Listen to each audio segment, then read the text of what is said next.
With great mojo comes great responsibility. Mojo-50. And crown thy good with brotherhood from sea to shining sea. Americanuck Radio. News, opinion, and a little irreverence from both sides of the 49th parallel. This is Americanuck Radio with Mike Filip.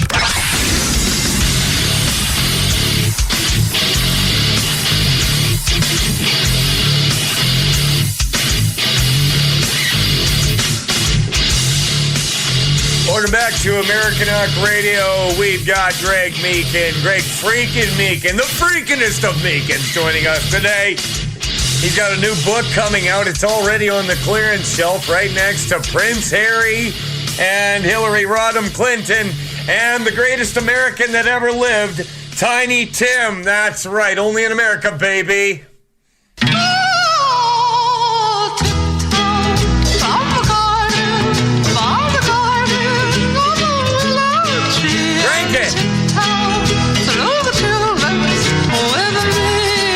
Americanuck Radio. Greg, welcome to Americanuck Radio. Did you like your intro? Mike, I still can't get through intros with you, man. I try. Here we go. Okay, Mike Phillip. This is my friend Mike Phillip. Okay, here's the story of Mike Phillip.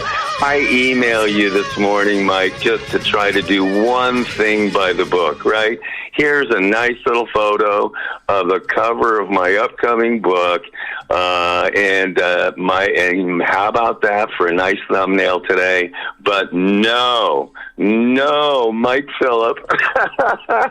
I'm there with Prince Harry and Hillary Clinton and Tiny Tim. Man, you just took the cake today, Mikey. You took the cake. I'm in stitches, man. Well, you finally made it. I mean, just being on the clearance shelf even before it's published with the likes of that star-studded lineup. Later today on Americanuck Radio, Behind the Music with Tiny Tim. I was eating like 10 pounds of tulips a day, man. It was getting to the point where I couldn't get through a day for 12 years, but I finally cleaned up and I got a male voice. Hey, it's like, and people think this transgender thing just started yesterday. No, I'd like to remind you of Tiny Tim.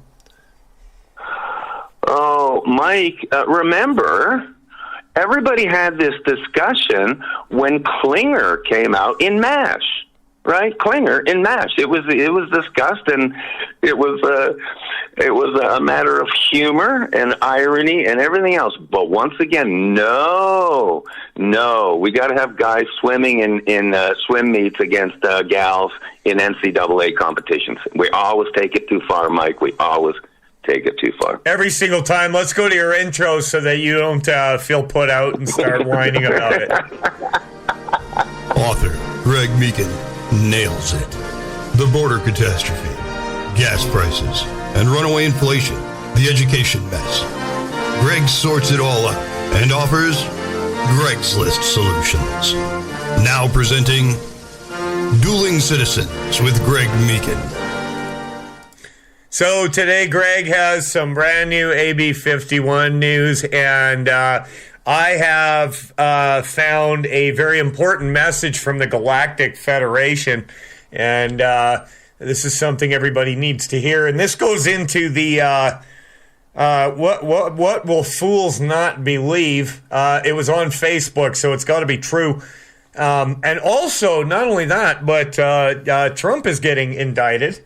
And it's like I woke up this morning and we were back in 2017. Orange Man Bad all over again. And, it's so funny because you know what I like? You know what I like about this whole thing, Greg, is that I don't care about it. I was so bent out of shape in 2017. Like, they're coming after Trump. And I was fooled. I thought that the moment he got elected, Hillary Clinton was going to be, frog marched off to Gitmo in leg irons and a Dayglow orange jumpsuit. And I thought, this is it, man. Finally, finally I'm winning something here, and well, Mike, no. you know, we can all look back. I look back on my Facebook posts from like 5, 6, 7 years ago. And, you know, I published that piece, you know, the top 10 reasons Donald Trump will be president in 2015. And I, of course, got so much flack from my liberal friends, but I was spending so much time, Mike, I'm sure like you, arguing on Facebook and defending positions and stuff. And I'm saying, what a bunch of nonsense, and what a waste of time. What a waste of time to be arguing points and positions of someone who's never ever going to change their mind. So what's the point?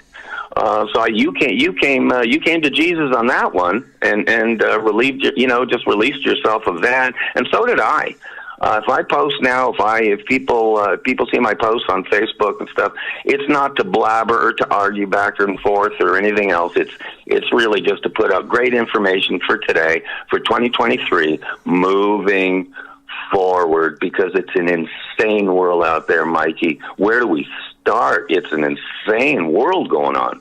It is, yeah. And I saw the other thing. It was pretty funny, that post that you threw up about those guys that had threatened to. They were going to go to Florida and kill that sheriff. Yeah. And so he went and met them at the airport, and they were all looking at their shoes. I've seen that look before. I was playing hockey, and we had a guy with us, and the other team, they were talking a lot of smack leading up to the game. And one of our boys put a dirty licking on one of their players, and then he skated by their bench, and they were all looking at their skates. They wouldn't look up and see. It's the same look, right? When you, which leads me to one of the rules of the internet. This is something that everybody should keep in mind. Never say something online that you would not say to somebody's face, because that can catch up on you, Greg. Oh, yeah. Isn't it true? That's the most important message out there, Mike, is whatever you click on your keyboard is there for eternity. You know, what a big lesson to learn. But on the confrontation thing, it's incredible. You call them keyboard cowboys. You know, there's an entire generation of just scaredy cat people who are in their mother's basement, right, being tough guys, Mike, right, on their keyboard. But just like, I love that video of the sheriff, because I think it was Volusia County in Florida, and this guy, he looked like a pretty big tough guy, had threatened this sheriff, I think online or whatever, to kill him, right? Yeah, so the sheriff meets him at the airport. Yeah. Meets him at the airport, bottom of the escalator, said, "Hey, dude, how are you, man? Do you still want to kill me?" Right? Yeah. And the guy folded like a cheap suit, Mikey, and that's what all these kids are now. They even said hi to him. They were like, "Hey, how are you?" Exactly. You know, I'll tell you what, seriously, because you know I'm a heavily involved and focused on law enforcement here. You know, so that I follow the sheriffs. You know, I got a sheriff down here, buddy, and stuff. But I'll tell you what, I saw a video on it was probably Cops or Live PD a while back. And it was a domestic abuse situation where the cops made a call to a house. And those are terrible situations. You know that, Mikey. They can turn out terribly, those domestic abuse. But wife got pretty beat up by her husband. Okay. Yeah. And I think it's the mandatory trailer park they're making the police call on, right? But anyhow, watching this big cop, and it moved me a little bit, because this cop got the stories here, and then he took this guy aside, professionally, Mike, but he took this guy aside and he said, "One day you're going to have to fight someone your own size, and it might be me." And very much like the face-to-face confrontation we're talking about, this guy folded like a cheap suit with this cop after he beat up his wife. Yeah. So there you go. Let's go face-to-face here, boys. That's what life's all. This is what to teach a younger generation here. Say it to my face, or don't say it at all. That's it, yeah. And I learned that early on myself. And because, like, I worked in the oil patch, I played hockey, I did these things where there was kind of a lot of rough people. There was a time when I I was playing in a band, so I was around a lot of bikers I learned, number one, that it doesn't matter how tough you are. There's always somebody. Always. Right. And if you go looking for trouble, you will find it. You will. And it might not turn out the way that it looked in your head before you were walking into it. Kind of like the Trans Day of Vengeance. They just canceled that. Did you see that? They canceled the Trans Day of Vengeance because it turned out that somebody might get hurt. It wasn't like walking into a school and shooting 5-year-olds, and so they decided that it wasn't a good idea. Is it just me? Or are we watching the news today and it's like surreal? I mean, seriously. Yeah. We have a political candidate for president being indicted. We got this, just like you say, the trans promotional thing invented and gone away in 48 hours.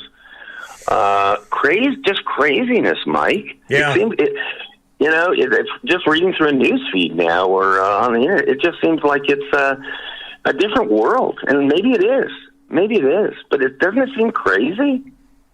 It is, yeah. But I mean, it doesn't have to be that way in your life or in your home. Bo Quells down in Oklahoma says, Mike, you played hockey? Very cool. I did, yeah. My dad would get me up at 6 a.m. to go down to the ice, and actually we would take off to a frozen lake on Saturday morning at 5:30. We would be taking off, and it was still dark out. We'd be shoveling off the lake and setting up boots for nets. And we did that because we knew that if we stuck around at home, that our moms are going to give us some chores to do. So if we took off and played hockey and didn't come home till 2 at least, but by the time you were too cold to go on any longer, or whatever the case might be. But yeah, that was part of my life growing up for sure. But yeah, it's the advent of the internet, right? Like you can make a little fake avatar that is not your face and call yourself Meanie Babu 7362 and talk a lot of trash, right? But like I'm of the consideration, like, I'm somebody that teaches a lot of Bible studies, right? And so I've gone through this several times, how that, your words will come back to you. They will. Your words, you're going to judge yourself out of your own mouth. And I think that also applies to keyboard usage. And I think that you're being watched no matter what kind of stupid name and avatar you put on yourself. You can hide, but you cannot hide from some things, and God is watching you and taking it all into account. So I mean, if you're somebody that likes to hide your identity and threaten people online, or troll and just cause people to although it is funny sometimes, cause people to freak out and go into conniption fits of rage just by saying a couple words, even if you don't really mean them. Even though sometimes it is funny, I will say. But yeah, that's all going to catch up with you someday. That's my personal rule for living. Oh, yeah. Mike, it's so funny you mention this. Everyone's code names. I got this little photographic memory right now. I remember you making fun of a code name on the air, and I remember to this day it was Ali 44444. Do you remember that one? Okay. Ali 444? I was talking to a radio producer a couple of weeks ago, and we were doing an internal database thing, where you do logons and stuff, and I used my name, right? Greg Meakin, that's my name. And the person said, are you using your name? Usually we use code names and code words, And I'm just saying, no, I use my name. Call me old-fashioned, and my name's my name. I'll stand behind what I say. I know anything that I say publicly. It's fine if you fact check it, go for it. I use my name. I don't need to use some fancy pants little code name if it's called me old fashioned. Because at the same time, I'm saying, why do you need to use a code name if you're expected to be taken really seriously? Yeah. With intellectual conversations and stuff. Why would you how can I possibly take your conversations, your positions, your policies seriously when you use some little Disney World code name online. Call me old-fashioned, Mike. Call me old-fashioned. Yeah. Well, and I mean, it's having a nickname among friends, that's not a bad thing. It's kind of like, everybody knows the big guy that they all call Tiny, or the tall guy that is, Stretch or whatever. That's one thing. That's affectionate terms, right? But hiding behind a stupid name or for a man to put on makeup and think that he can hide what he's doing, it's really weird. And I've talked about this before, how that people, I remember in the early days of the internet when they were saying it was the information superhighway and we're going to do away with all the need for paper. There's going to be no more, you're not going to get any more flyers in the mail because it's all going to be electronically sent to you. So it's going to save the forest. And it'll be the sum of all human knowledge, a golden age, if you will. That's not what we got. We got the ice bucket cinnamon challenge and kids doing stupid stuff to try and outdo each other for doing something dumb. And that preys on that human instinct to want attention, right? People would go on YouTube and climb a 8-foot ladder and jump on their head to get a little bit of... Did you see that, man? I paralyzed myself and I got 32 likes. Oh, yeah. There's such an obsession for attention, Mike. Such an obsession for attention. I should call this old-fashioned day because I'm saying the first time I ever heard of a selfie, that was not that long ago in the last decade, right? I'm going, I've never heard of such a thing. What was it? I heard a comedian say, a selfie, it shouldn't be called a selfie. It should be called a lonely. You can't even find one person who can take your picture with a camera. It should be called a lonely. That's a good way of looking at it. Yeah. I've never seen an obsession like this. Yeah. Again, nothing against folks out there, but I'm not really interested in what you're eating for breakfast today. Don't need to take a picture of your breakfast and post it online. That's just me. So speaking of which, Greg, you were telling me that, and I've got your graphic up with your picture here. You were saying that people that watch the show on Rumble, they think that you're way better looking than me. But I'd like to point out that picture's got to be at least 60 years old. Once again, we try to do things by the book with Mike Filip, right? Isn't that true? The picture I joked with you this morning. Make sure you don't forget my mugshot to post it. I do a lot of YouTube videos, so it actually matters. But because my readers say I'm a lot prettier than you are, Mike. One of those mandatory Canadian statements.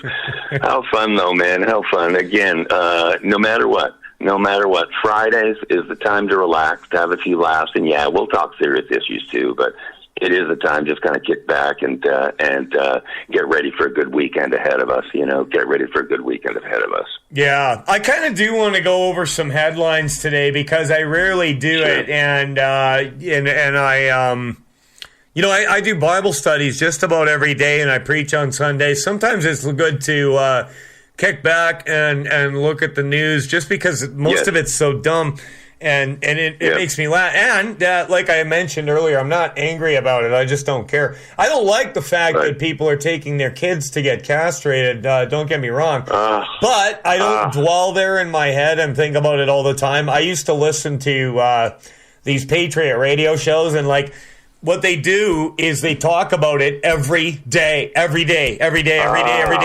We're losing. There's going to be a food shortage. Children are being abused. And you would think that there's no good things happening if you were to listen to that, but actually there is. And if you focus on that stuff all the time, it will take your joy away. It will. But you brought up selfies, and it turns out that AI is making selfies of what it would have looked like in the days that the Gospels were written. So, AI is generating images of God and his people, which is funny because that was one of the 10 Commandments. Don't you go making no images of me.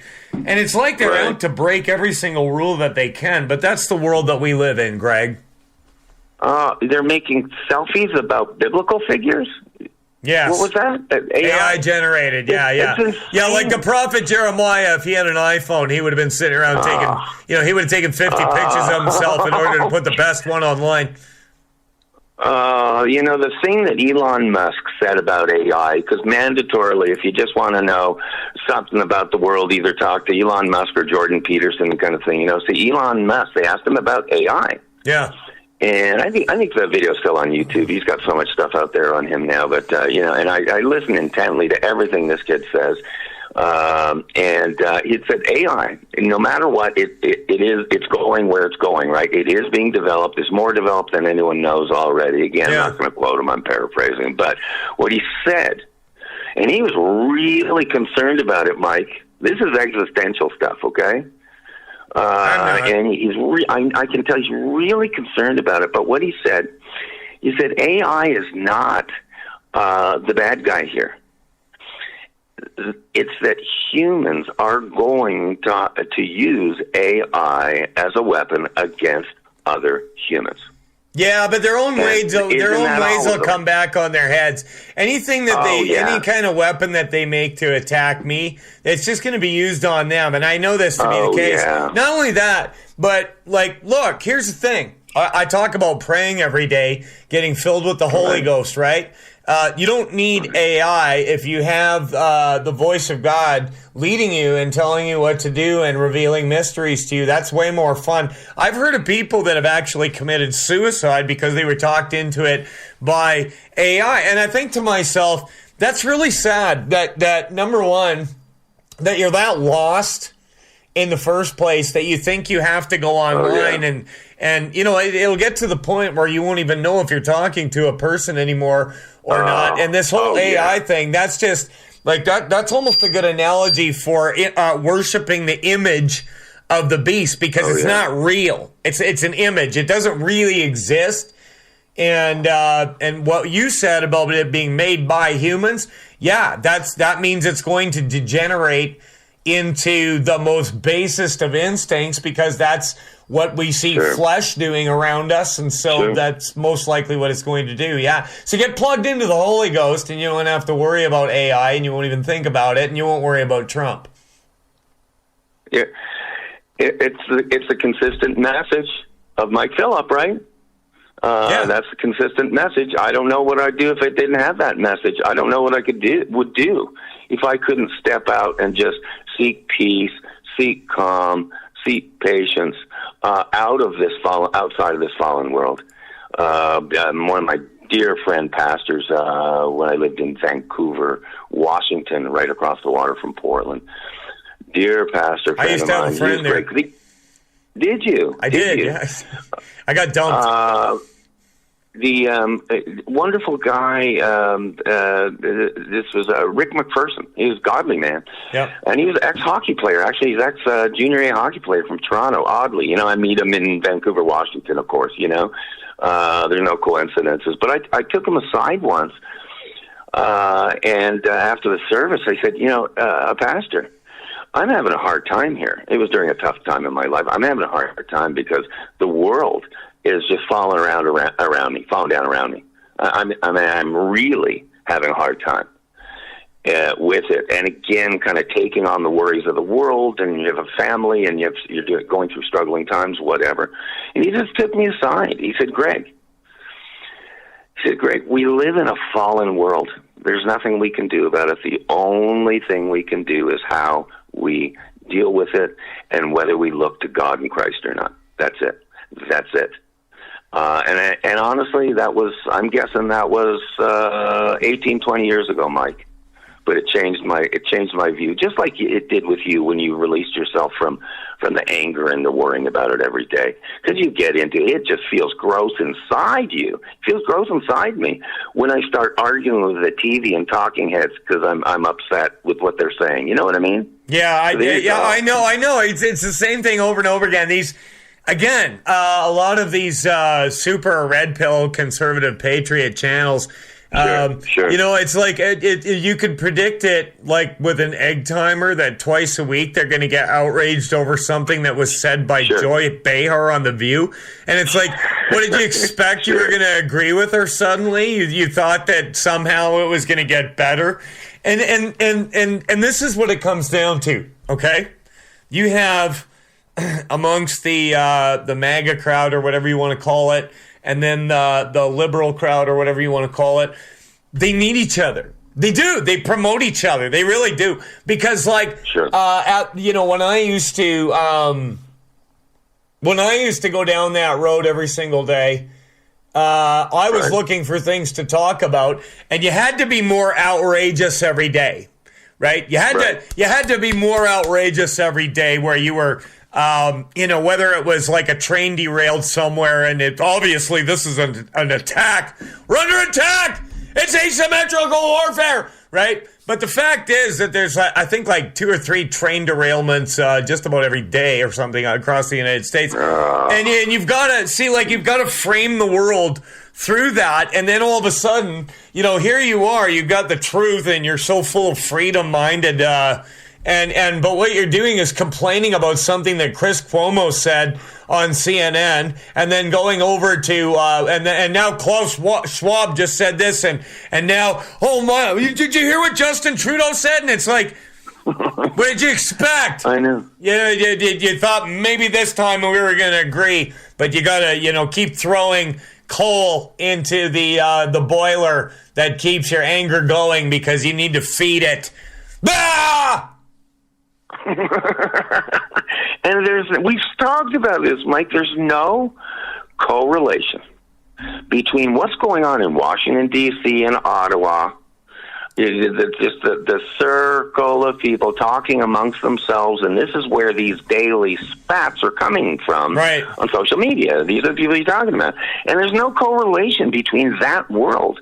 They call it the Beltway. Right, in Washington, the Washington Beltway. There's no correlation between that and boots on the ground, skates on the ice, in the grocery store, you and me meeting in the library. What we talk about, it's not global warming. It's not, the goodness gracious COVID-19. It's not this. It's not that. It's not AI. We're talking about prices. We're talking about gas prices. We're talking about grocery prices. No correlation whatsoever. And the disconnect between, of course, that level, the people that are actually trying to run us, and the people, and we the people, is greater than I've ever seen it before. Biggest distance I've ever seen before as far as disconnect. That's it, yeah. And look, there comes a certain point when you're just filling your head with crap, even though you think you're on the winning side. Like, if you turn on Tucker Carlson on any given night, who I like Tucker Carlson, I do. There's a couple of shows that my wife and I watch, and we watch Tucker Carlson anyway. But, like, here's the thing. You've got where he shows these videos of some transvestite that's half naked dancing in front of the kids, and I'm thinking to myself, I wouldn't have seen that if I didn't listen, if I didn't throw on Tucker Carlson.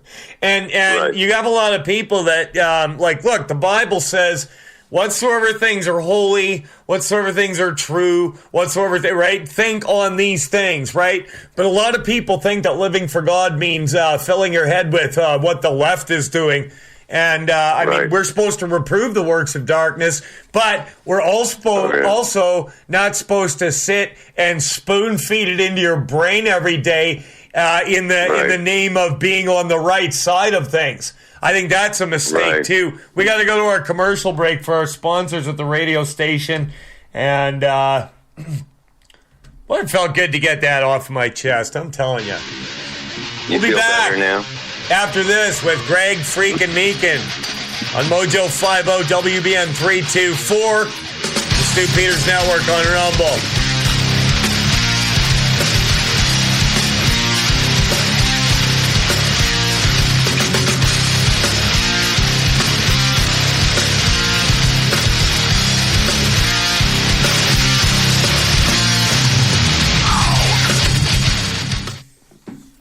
You want to wake up refreshed, like you slept on a cloud.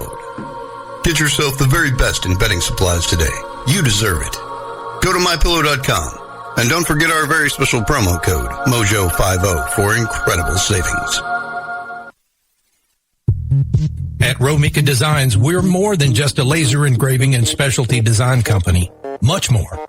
I'm Ron Phillips, co-owner of Meakin Designs, and if you can dream it, we can probably make it. We can custom laser cut and engrave on nearly all material. Great for one-of-a-kind gifts, home decor, business and specialty items, or personalized and logoed designs created just for you or your company. Allow us to become your go-to gift and specialty project partner. Meakin Designs can help make your ideas a reality. We're ready to help you design and create that special gift for any occasion or engrave your personal or business logo on just about any product. View our designs at RoMeikaDesigns.com or simply email us with your ideas. We specialize in custom design and we'd be honored to have the opportunity to discuss it with you. Call us at 817-400-4040, email info@RoMeikaDesigns.com, or visit us on the web at RoMeikaDesigns.com. 5 major food distributors have suffered explosions at food processing and storage facilities in the last few months. 20 more facilities have been destroyed by fires over the last 4 months. War in Ukraine drags on and holds the looming threat of nuclear escalation. U.S. inflation is officially reported above 8%. Mobs of people are whipped into frenzy by an increasingly unstable class of political elites. We live in interesting times. Political, economic, and financial collapse are all very real threats to our way of life. If the worst happens, make sure you and your loved ones are prepared with emergency food and supplies from preparewithmojo50.com. That's preparewithmojo50.com. Coffee lovers everywhere now have the opportunity to do their part to save the planet with Al Gore's lab-grown coffee substitute. We, here at Coffee Drinkers for Climate Change, believe this is a terrible idea. While man-bun-wearing, soy latte-loving poodle walkers everywhere are in love with the eco-friendly lab-grown sadness water, Coffee Drinkers for Climate Change want to see the sea levels rise. And for New York City to join the lost city of Atlantis, 12,000 leagues beneath the sea. American Pride Roasters, historically great coffee. Every pot brewed is an eco-disaster 100 times greater than the Fukushima extinction level event. So order yours today and do your part to hasten the end of the planet. You don't want to live forever, do you? AmericanPrideRoasters.com. That's AmericanPrideRoasters.com. How dare you? We dare. We dare. Flat Earth, the moon landing, JFK, 5G, Biden won the election. Hey lovelies, does anyone have any new conspiracy theories? Because all the ones I know have come true. Join me, Ria Bow, here on Sunday Long Live Radio, live every Sunday of the year, 5 a.m. Eastern Standard, 10 a.m. UK, and 9 p.m. New South Wales. I'll see you Sunday. Americanuck Radio. I would say the world's most underrated radio shows. Americanuck Radio. This guy, Mike Filip, is brilliant. I listen to him every day. Love your show. I really do. I'm a huge fan. Thank you for doing what you're doing. Americanuck Radio.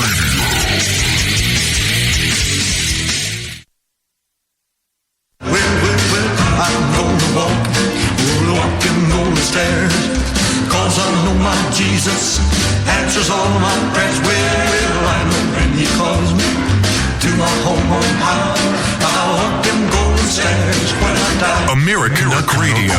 When Jesus says to Welcome back to Americanuck Radio. I'm Mike Philip, and man, I'll tell you what, we have had some tremendous victories. There's a beautiful soul down in Oregon that reached out and wanted to be baptized in the name of Jesus, according to Acts 2:38, the keys to the kingdom that Jesus Christ gave to the Apostle Peter. And so I had to go and find a pastor down there that had his facts straight, and God led me to the perfect one. And so I'm hoping to hear back from Mel this weekend. That is what makes me happy, not because a Republican won a Senate seat.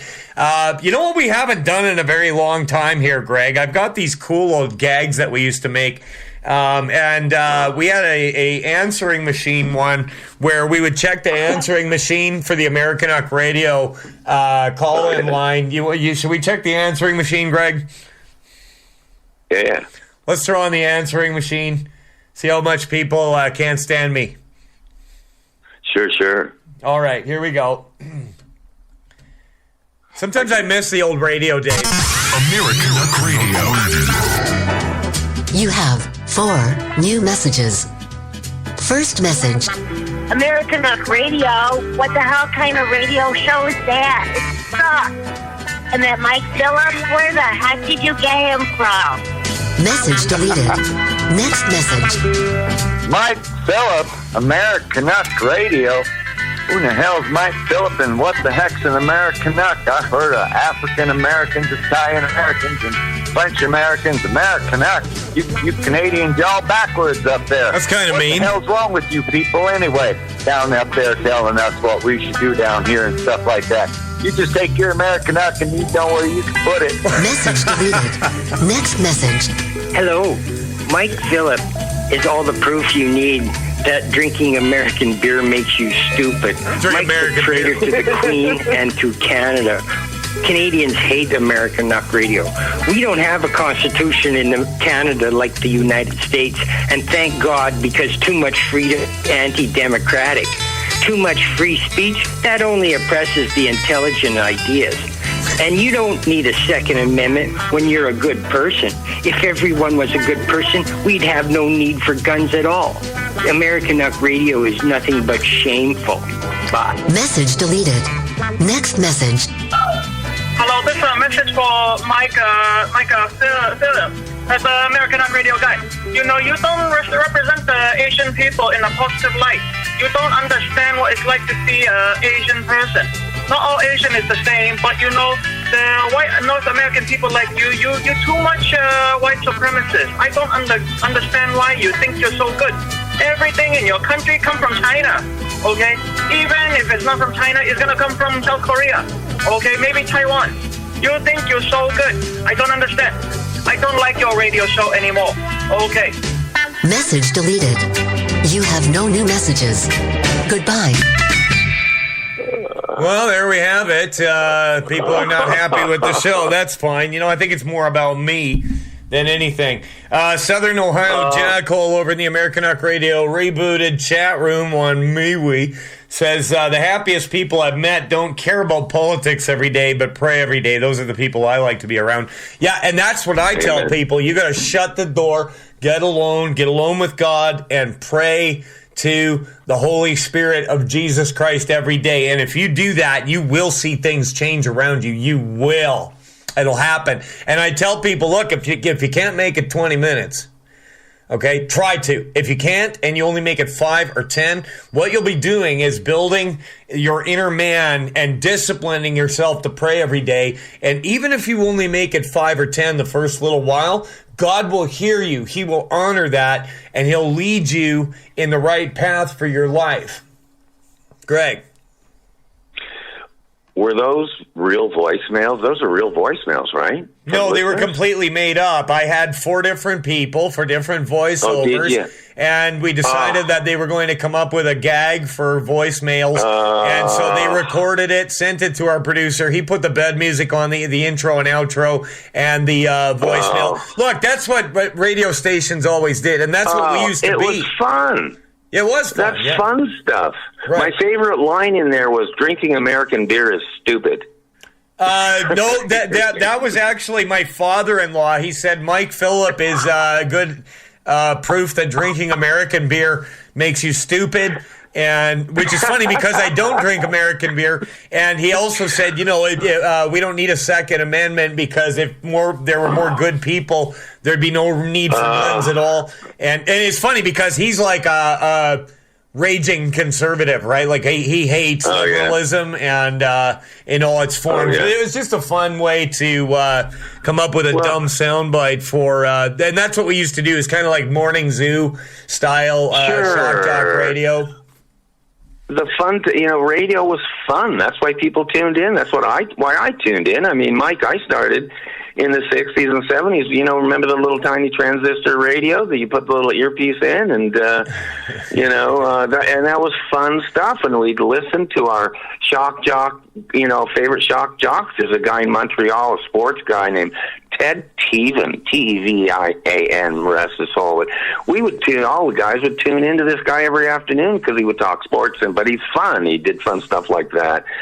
So, do you know what the problem was with old Greg? That way. You know what the problem was? Is that everything has been done. Everything's been done. Like, and you take guys like Howard Stern, right? And they were just being disgusting for the sake of being disgusting. And how much further would you take it? You know what I mean? To the point, we see that now, right? See, back in the 90s, we thought that stuff was innocent. But that's what brought everybody to this whole transgenderism thing, because everybody was, flesh pushes the envelope. It does. Your own flesh will do it. And so, what else? Where do you go from there, right? Where do you go from there? Well, human sacrifice, maybe. I don't know. Whoa. You just jogged my memory.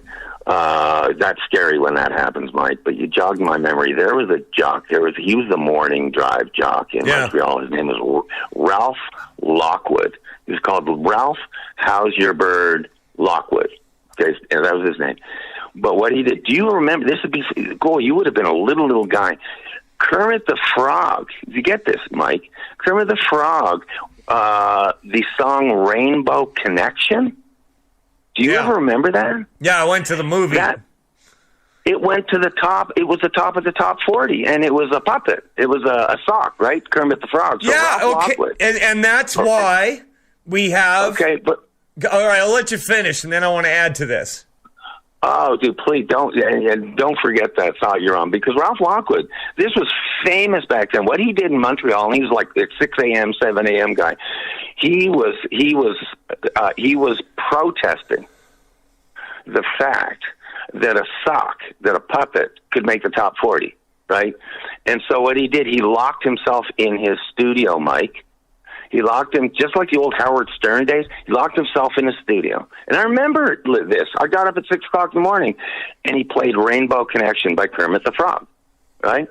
But he played it over and over and over, and I think his goal was to go a full hour with just the song. He locked himself in the studio, and boy, I tell you what, Mikey, after about 3-4 renditions, he just got tired of the song. But it was the good old days of AM radio. Go back to your thought there, Mike. And that, my friend, is called a publicity stunt, because in any given radio station, you have Studio A and Studio B, and what they could have done if he was actually locked into one of the studios was switched it to another one, but obviously they were all in on it. Now, I want to say this. The whole thing with Muppets and cartoons and everything, it in a lot of ways made adults really stupid.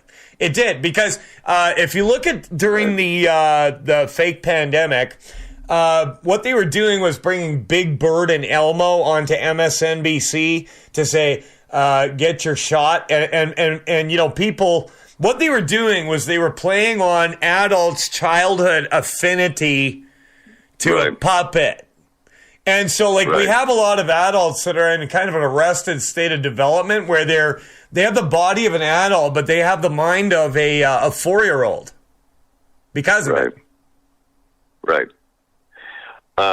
We had this chat a couple of episodes ago. By the way, we might have an anniversary. It's episode number 30 today, Mike. 30 of Dueling-Citizens. But we had this chat before where half of it's marketing. Remember, it's branding and marketing. They use, cute little cartoons. Every brand has got its, but it goes beyond that, like you're touching on. Goes beyond that, where adults are trying to make grown-up decisions but honestly, thinking like a child. It sounds odd. It's what you're It's what you're talking about. And let me tell you something. Okay, I'm just gonna. You got me spur of the moment here today. I'm going to talk about just for fun, educators. Okay, when it comes to making decisions. And everybody, all you teachers out there, educators, you close your ears, okay? Because my mom was a teacher, my grandmother was a teacher, but I was in the car business for years, and we found, as finance guys, we dealt with literally hundreds, if not thousands, of educators over the years. Right. All wonderful people, good credit, good people. But I kid you not, especially with the Subaru brand.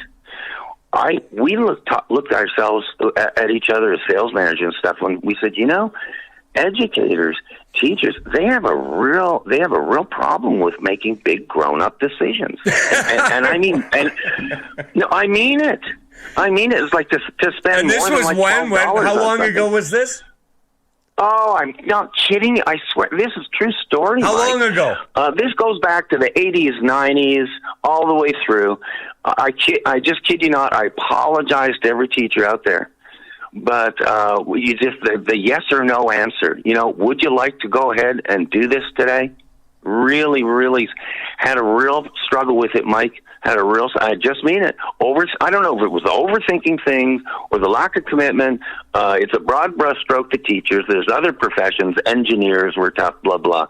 But that was a trait almost of educators that we found. And again, that's Greg's op-ed opinion, as they say, right, Mikey? Education has been really attacked. And look, here's another thing that we talk about frequently.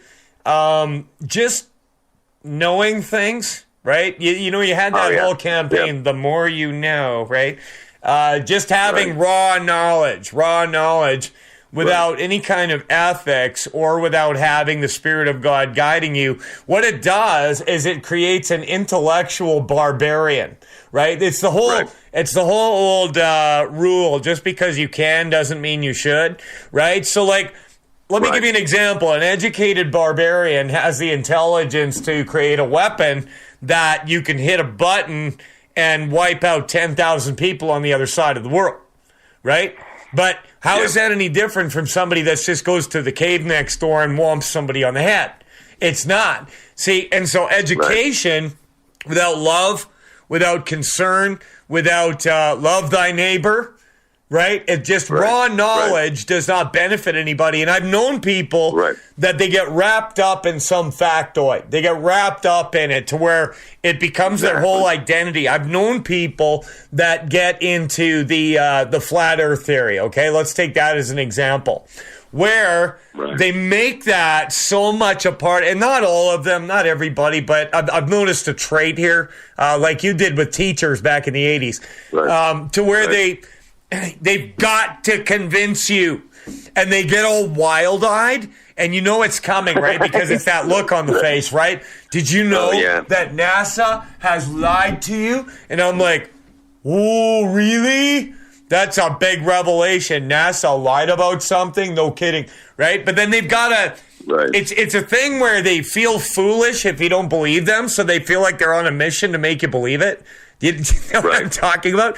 And going back to teachers, do you remember this? It just kind of quit, right? If you were a connoisseur of mainstream media like I was for a very long time, because, I had to look at it because I was going to expose it, right? Because you need to know what Whoopi Goldberg said last night.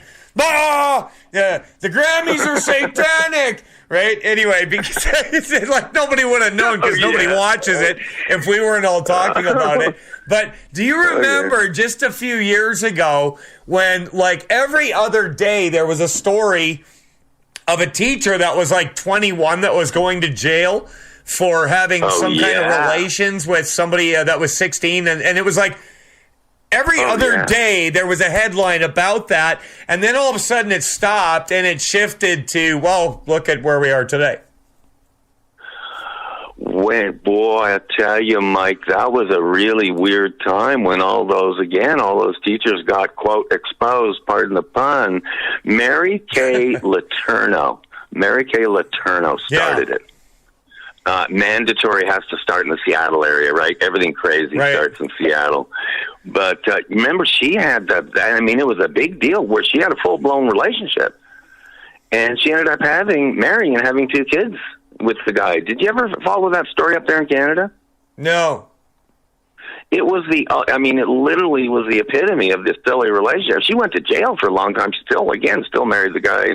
But what happened when starting hearing about these teachers? I mean, seriously, on both sides of the aisle, male and female teachers, I'm really surprised. And talk about it, just as a side note, talk about a vulnerable victim.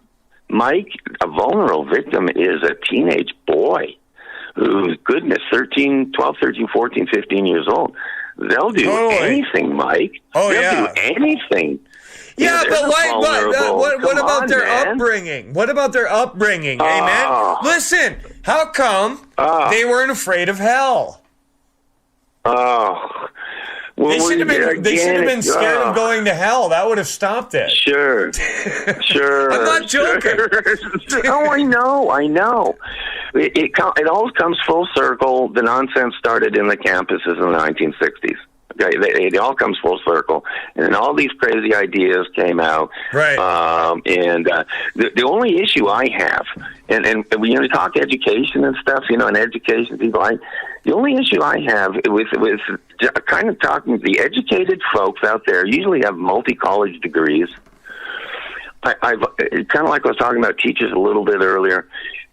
I actually wrote an article, and I've written a lot of business writing over the years. I wrote it to CEOs, okay? I wrote it to CEOs, and I was saying, God, you guys with your multi-college degrees, can you not figure out a way to pick up your phone at your company? Can you not figure out a way to pick up your phone? Because in the old days, we had a guy, the article was called Sally. We'd have a person answering the phone named Sally. You guys have multi-college degrees, and you cannot figure out the most basic things in life, most basic things for us as consumers, So just coming to that education theme and coming into, goodness gracious, full circle back to those teachers, Mike, when did that start with that crimes against youngsters, really started, coming to light like this? That was awful, Mike. That was awful.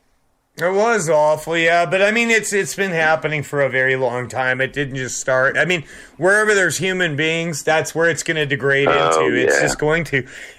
If you're not actively seeking God's grace, if you're not actively seeking that, and not only that, but if you read the book of Deuteronomy, it instructs us over and over and over and over again, teach your children these words. Don't let them forget. Right. Teach this diligently to your children, right?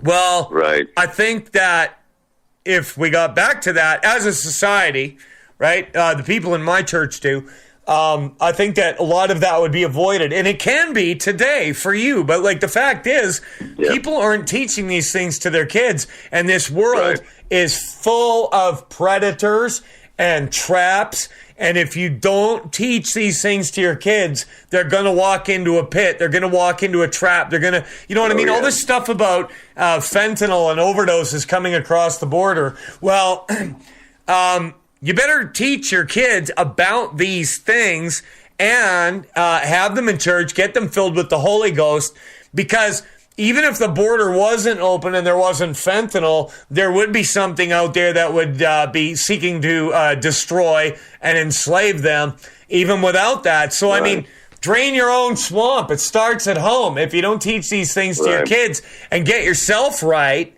in the first place, they're going to fall into a trap. Do you, Mike Phillips, think there's going to be a comeback?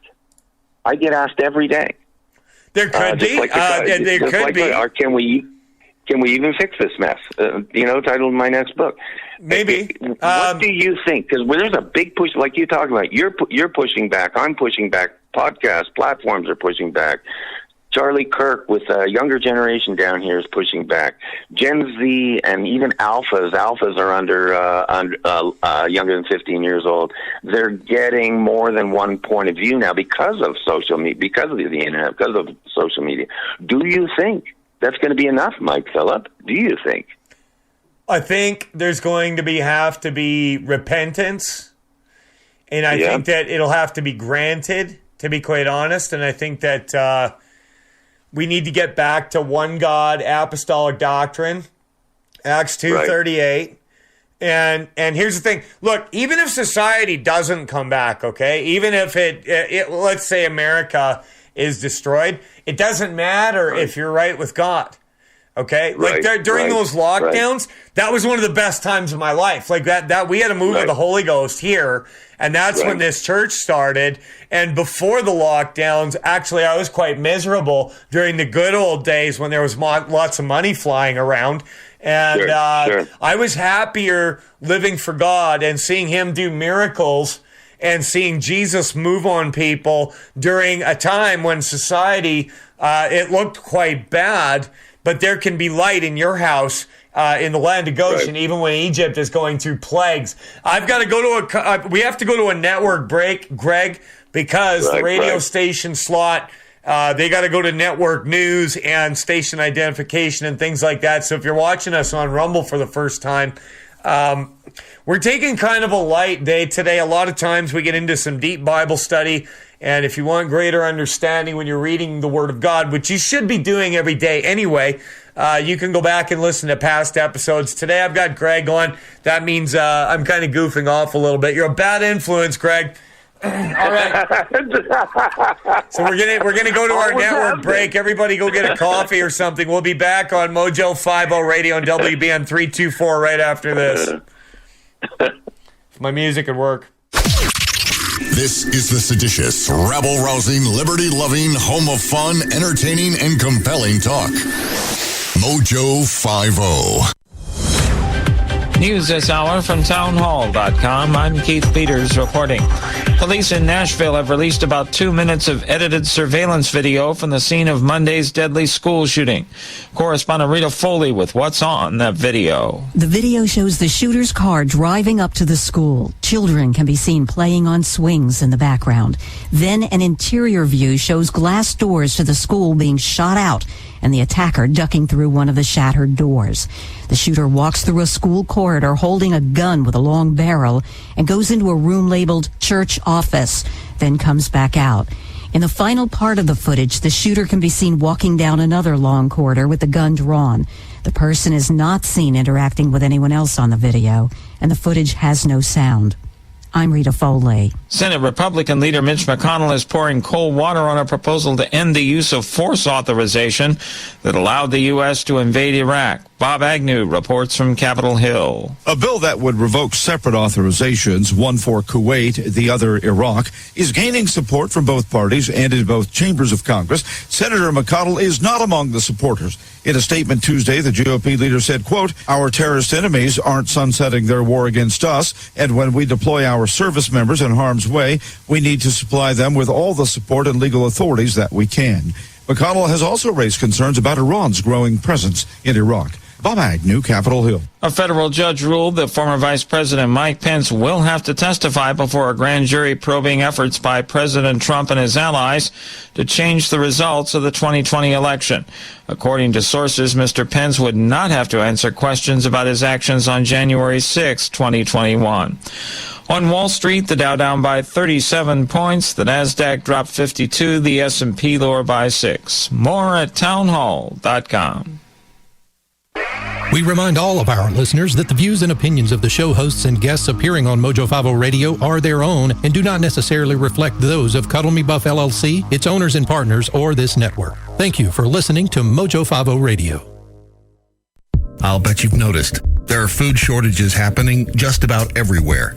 If you think it'll get worse before it gets better, don't get caught unprepared to feed your family. Prepare with Mojo50.com. If you are trying to quit drinking or doing too many drugs, listen to me. You don't know me and we'll never meet.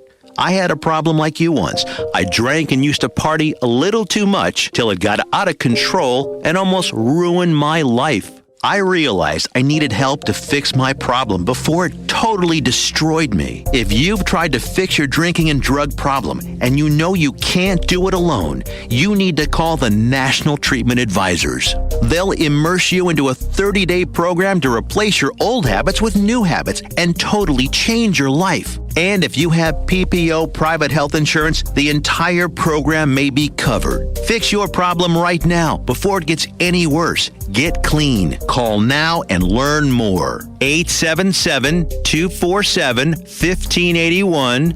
877-247-1581. 877-247-1581. It's original. It's bold. It's patriotic. It's American. It's American pride. It's American Pride Roasters coffee. Historically, great coffee. AmericanPrideRoasters.com.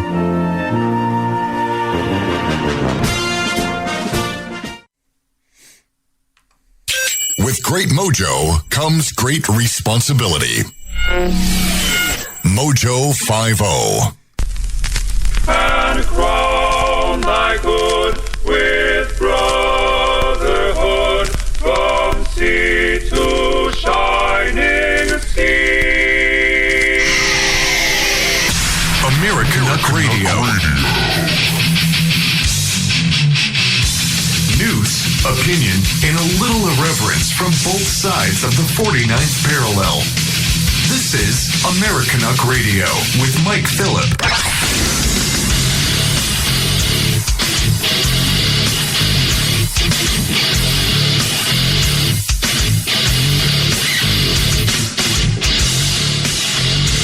Welcome back to Americanuck Radio, Hour 2 with Mike Filip, and we've got Greg freaking Meakin joining us today.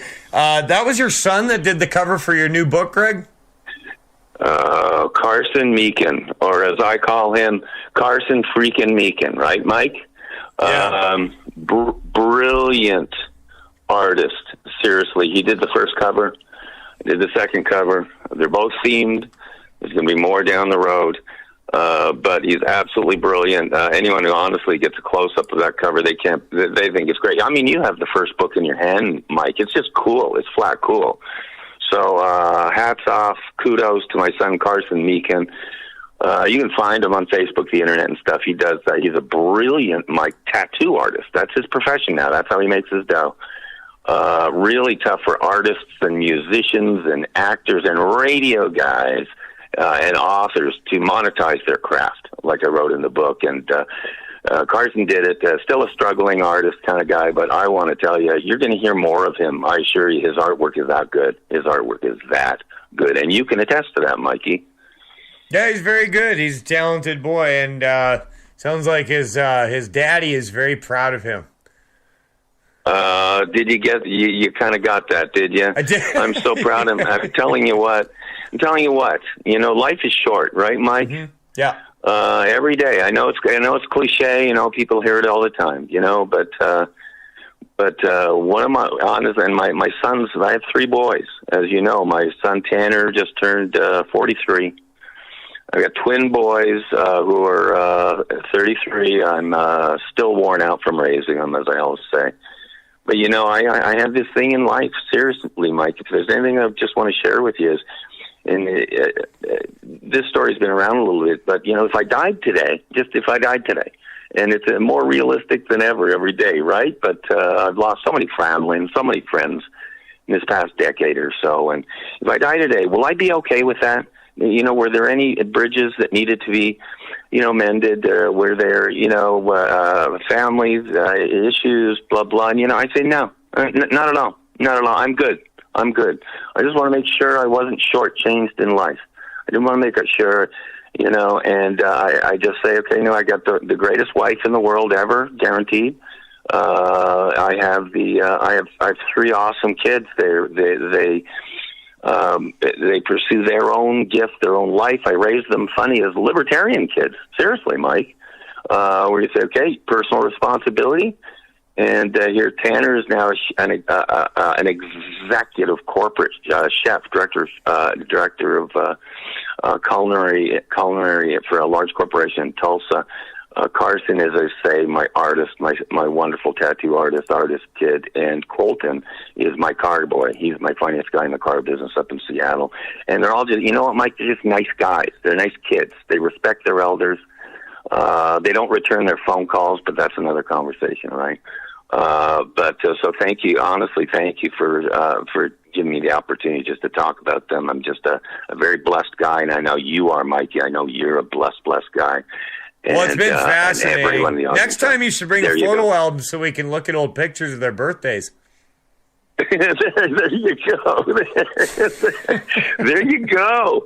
There you go. Man, you got me on a tear. I know. You know what? I'll take that minute to talk about my boys anytime, Mikey. I thank you for that. Seriously. I beat mine.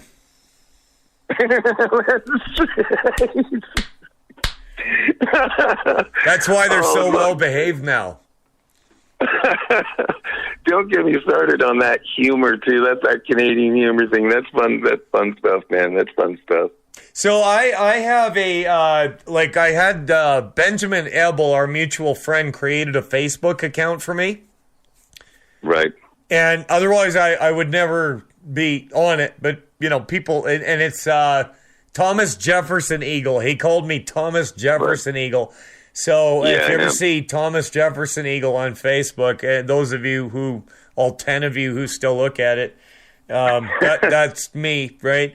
But I came across this thing, and I can't believe that people believe this crap. It was a message from the Galactic Federation. Did you know that the Galactic Federation has its own website? And this is in the what kind of stupid crap will people not believe category, department, or whatever. But so I looked at this and I was like, wow, there's a website for the Galactic Federation.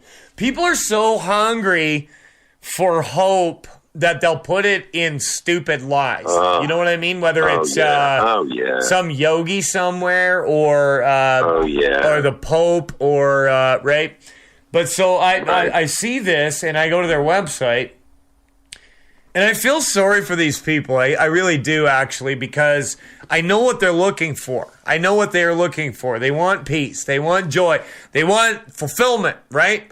But they're putting it into a bad version of Star Trek that they're trying to make reality. And there's like this website. So let me just read you this message from the Galactic Federation.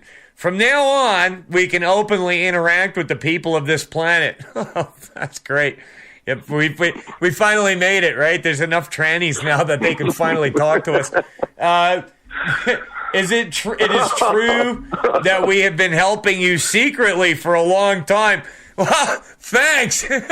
Things have gotten so much better.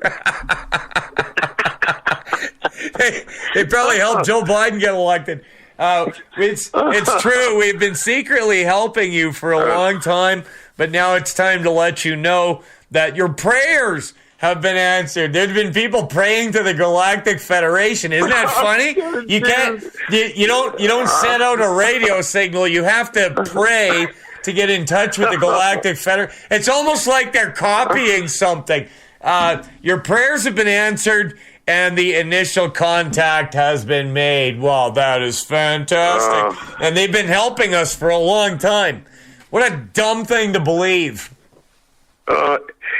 I mean, you can't make this stuff up, Mike. Someone did. People that buy into it, they buy into it. Yeah. You know, what the hell what's the matter with you? What's the matter with you? You know, go get a job. You know, come on, man. Come on, man. What do you guys do for a living? You know, I'm serious. I tell you, don't get me started here, but that's funny as hell. That worshiping to the altar of the Galactic. Come on, man. Come on. Well, and you know what? There's enough people that would believe that you could actually manipulate a sizable chunk of the population into doing something dumb because the Galactic Federation is coming. Well, sure. A lot of people voted for Biden, too, right? A lot of people voted for Biden, too. That was them helping us. Do anything. You can make people do anything, you know? Incredible. Oh, it's incredible. like, and it's almost like a daily devotional. If you go to thegalacticfederation.com, and people are, there's all these thank you notes that people have been putting into this individual that calls himself Aurora. And Aurora's probably writing these herself, but anyway. Michael, on November 15th, 2021 at 1:01 p.m. writes, thank you for the wonderful information and the light and positivity that you share tirelessly. Yours in love and light, Michael. Let's see, we've got Sunday, December 19th, 2021, 11:39 a.m. Hey, Aurora, you're doing amazing light work for humanity and being of service. It's really inspiring. Light and love are great. Light and love are great. Mark Weber. And so, this is Aurora Ray, and Aurora is the ambassador of the Galactic Federation. And she totally, there's a picture of her, too. She totally doesn't look like a dingbat. Are you looking? Oh, here it is. Are you looking for a guide from 3D to 5D ascension? Yeah, you can have 5D ascension. Do you want to learn more about galactic societies? I do. Do you want to know who the star seeds are? Oh, star seeds. Do you desire to understand what's really going on and what the truth about the world is? Look no further than the Galactic Federation. Do you wish to shift your life from fear to love? Talk to Aurora. She's totally not a dingbat. Hey, they've got a free newsletter. Yes, add me to your free newsletter and put your email address here. You know, I might join this just so I can read these on air once in a while to show what how many dumb beliefs there are. Where do I sign up, Mike? At thegalacticfederation.com. I'm sorry to keep taking a step back here, but those people messaging them, they need to get a life. If they really are. I'm serious. I'm serious. They sit in their basement or something in their mother's couch. Do they watch this stuff and actually interact with it? I'm serious. You know? It's sad. It's really sad. You know, that this is going on and people are looking at it, and here you are in the bargain bin next to Harry and Hillary Clinton and Tiny Tim. That's right. It's sad, it really is. I think they were trying to offer a book seriously at Costco for like 99 cents at one point, Mike. Hillary's book. You know, I'm serious. They couldn't get rid of them at Costco or whatever. That's so funny. That is so funny. Sometime, maybe in the last 30 minutes or something, let's definitely talk a little AB 51. Maybe why don't we get into that now? Let's do that right now. Actually, you had an announcement about AB 51. For those of you who are unfamiliar with this, Greg is part of a movement to get a chunk of Canada, known as Alberta, to cut ties with Canada and join the Union and become the 51st state. If there's still going to be a United States after another 5 years and we're not completely destroyed by Russia or something like that, or everybody dies suddenly from vaccines. But go ahead and give us your news about the AB 51 front, Greg. Yeah, thanks, Mike. It's a crazy world out there, and honestly, I mean this too. The Alberta 51 movement it is about the most sane thing that I've been able to be involved with here, because the world is so crazy. It's a great idea. It can be done. I think it's going to happen, and I really wanted to update some important news. As a lot of folks know, we started our referendum/forensic poll a couple months ago, and I'm going to take a few minutes here, if that's okay, Mike, because I don't want to rush this. I've been thrilled. I mean, I've really been thrilled. I have personally interacted with hundreds of folks in Alberta, and I just want to tell you, Mike, I mean this too. I told Gordon Kessler this the other day. I told Val Olson too. I said, the folks up in Alberta, these voters, they're the nicest people I've ever interacted with, Mike. They can't believe, and I mean it too, they can't believe that someone wants to hear their voice or that their vote will count. Because they're so used to, of course, Canadian politics and Ottawa and business as usual.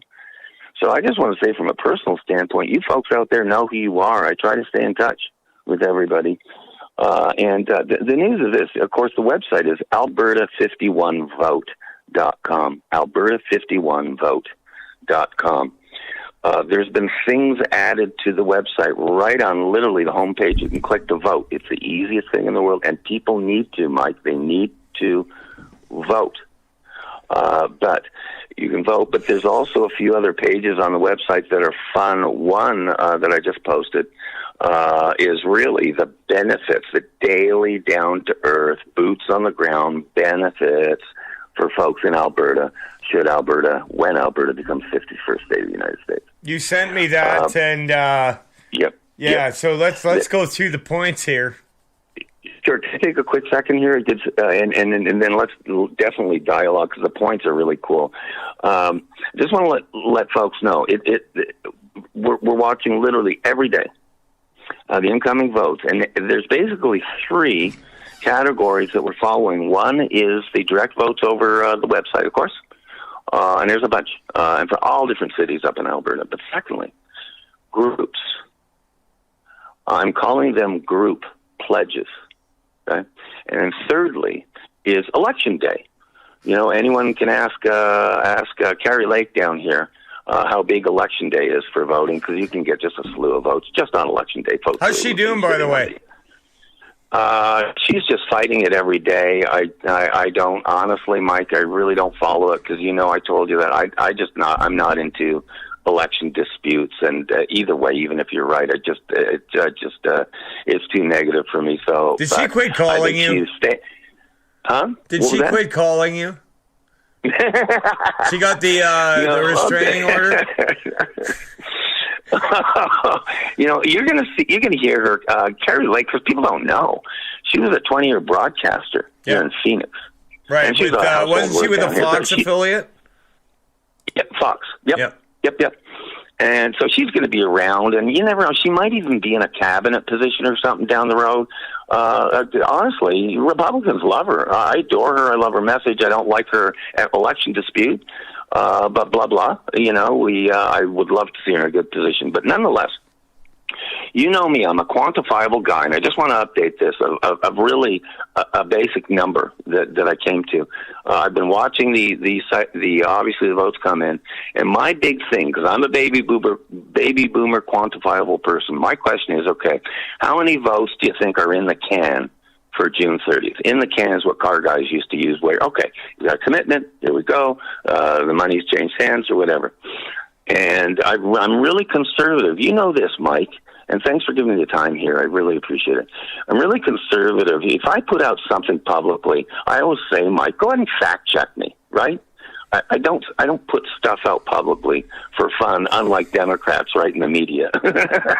But I really am careful about what I put up and out on the air, and I'm conservative about it. And so my question is right now, my question has always been, what percentage of Alberta voters will vote yes for Alberta to become the 51st state of the United States of America? What percentages? And so I'm tracking it, and I have kind of a feel right now, not necessarily for the outcome, but in the can, people that there's committed votes for and people in touch with, for June 30th in the can, I put the number at 325,000. 325,000. Out of 4 million people? That's not great. Oh, no. We're talking really early. The interesting thing is, vast majority are yes. Yeah.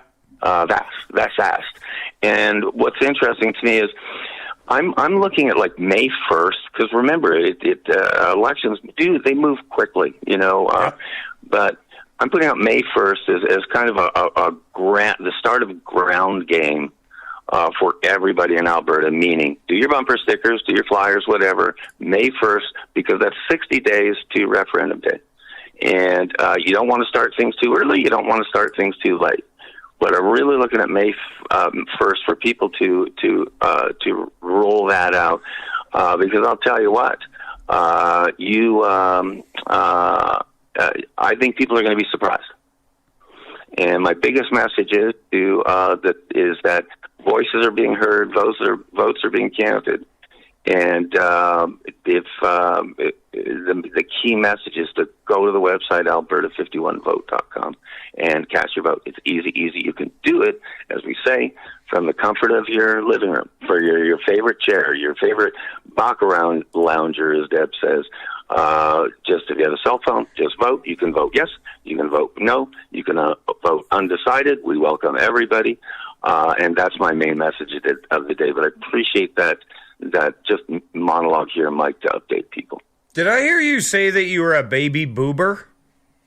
I clearly heard you say that. I am a baby boomer. Okay, boomer. Okay, with an M. All right. So let's look at the points. Dual citizenship forever. That's number one. Retain Canadian citizenship. Do you really want that, or is that just for crossing the border purposes, or wouldn't it be better dual to? Citizenship. Yeah, dual citizenship. It's something that I have. You have. It doesn't mean you need to stay Canadian, be Canadian, or whatever, but you retain it. And this is mainly, honestly, Mike, this is mainly for the older folks. Yeah. I can see that, that simply, my mother, my grandmother, it wouldn't matter if gas was $50 a liter. They'd still want to be Canadian. And it's just the way it is. So I want people to know, just like you and me, you haven't given up your Canadian or your American citizenship, Mike. So there's a lot you don't know about me, Greg. I know. I forgot that, but you know what I'm saying. You know what I'm saying. I do, and not only that, but most people around here have family in British Columbia and Saskatchewan and Manitoba, and right. But so I mean, that's a smart approach, maintaining both citizenships. New Alberta healthcare, we've talked that to death. Pension guaranteed in U.S. dollars, that could be a good thing. We've got these BRICS nations getting together and challenging the petrodollar and the Bretton Woods agreement, so we'll see what happens with the U.S. dollar. Groceries reduced 25%. That's a good thing. Although, I will say this. I'm going to say this to you, Greg. My brother moved to Idaho, okay? So they're in... Boise, and I don't look. If you're in Boise, I refuse to say Boise. I will not say Boise. I don't care what you say. It's Boise. I don't care how it's spelled. There you go. And that's the other thing too. Zed sounds way cooler than Z. That sounds gay. All right, so that's one Canadianism that I'm going to get behind. Stop saying Z. Sure. I will say this. My brother told me that upon moving down there in certain parts of the States, it's not like it used to be where there was this massive advantage economically. What they found was that actually your expense level transferred to U.S. dollars stayed the same coming from Alberta, and it's because of Californians moving to Idaho in Boise. Right. Yep. There's going to be an element of that, and it is state to state, though, no matter what. But there's going to be an element of that, Mike. It's a parity, as they call it, parity. So there you go. True that. 75% less taxes. Yeah, we're really taxed hard up here, aren't we? Most people. I don't know how you do it. I mean it. I tell my Canadian buddies, I don't know how you guys do it. Because it gets a double whammy. It's the federal, and then you get the provincial, and then you start paying your GST and your sales tax, blah blah, tax on your utilities, tax on your pets, the family pets. I can't believe they're not taxed yet. But I don't know how you do it, Mike. You got to do it up there seriously. Well, you got to pay your tithes. Number one, pay your tithes. Yep, there you go. Get through. There you go, man. But I do remember. Yep. I will say this. I remember living in the South. And being able to go to work and pay for my gas and breakfast for $5 every morning. This is in my lifetime. And I remember thinking to myself, how could I ever ever live in Canada ever again. How could anybody even afford it? And an idiot, I came back, and somehow you figure it out. I don't know. It's like people, they're still able to find something to eat in India once in a while, despite the lack of burger joints. But you know, the biggie, Mike, number 5, you know, and I did the math on this, about 45 cents a liter for gas. Okay, now this is a biggie. I know it's a biggie down here. People are getting their butts kicked with Biden gas down here, $4, $5 a gallon. And it really hurts people. It hurts everybody. It hurts you if you have to drive to the grocery store. It hurts you if obviously you're a commuter or anything. It's affecting entire industries like the trucking industry. In Kuwait, what is it? It's Kuwait or Saudi Arabia, I'm not sure. Gas is like 14 cents a liter. That's what it should be. Yep. You know, that's what it should be, because you have a lot of gas in Alberta, okay, a lot of oil and gas. But that's a biggie that could truly impact people's lives every single day. We could be refining it here easily. We could. Sure. Yeah, there's no reason for anybody, even within Confederation, without, mucking around by Ottawa. We should be paying about 10 cents a liter for gas, which, by the way, everybody is about 4 liters in a gallon. So, just so you know. That's right. What, 3.5? Is it? It's about 4. 4 is the numerator I use for. We're talking imperial or Canadian gallons too. Don't get me going here, Mikey. Chet in Alabama says Zed is only cool when Rhea Bo says it. Yeah, whatever. Keep saying Z. Just keep saying Z. Z. We got to go to our commercial break soon, so let's finish up here with the economy. But yeah, anything that would be a benefit would be great. Look, I love Benjamin Abel. I do. But I think that he vastly overestimates the power of his Facebook group. Right. I do. Right. And that's not a no. In what way? It's not. It's. In what way? In what way? In a way that, like, I live here in Alberta, and I talk to people on a regular basis, and right. He's in Mexico and corrects me on what people in Alberta think, because he knows wealthy business owners that go and live down there or stay there, and it's like, no, that's not the reality on the ground, Ben. And I'm not trying to call him out, but it's. Right. I'm here, okay? I live in Edmonton, okay? I have a pretty good, finger on the pulse of what people think, because I'm surrounded by them. And so I don't want to take momentum or wind out of the sails here. I would love to see Alberta become a state, but I don't see enthusiasm for it, even though the suburb of Edmonton that I live in, I see more American flags on people's properties than I've seen elsewhere in Alberta. Right. It remains to be seen. You're touching on a real important point, Mike. Well, we have to look at it.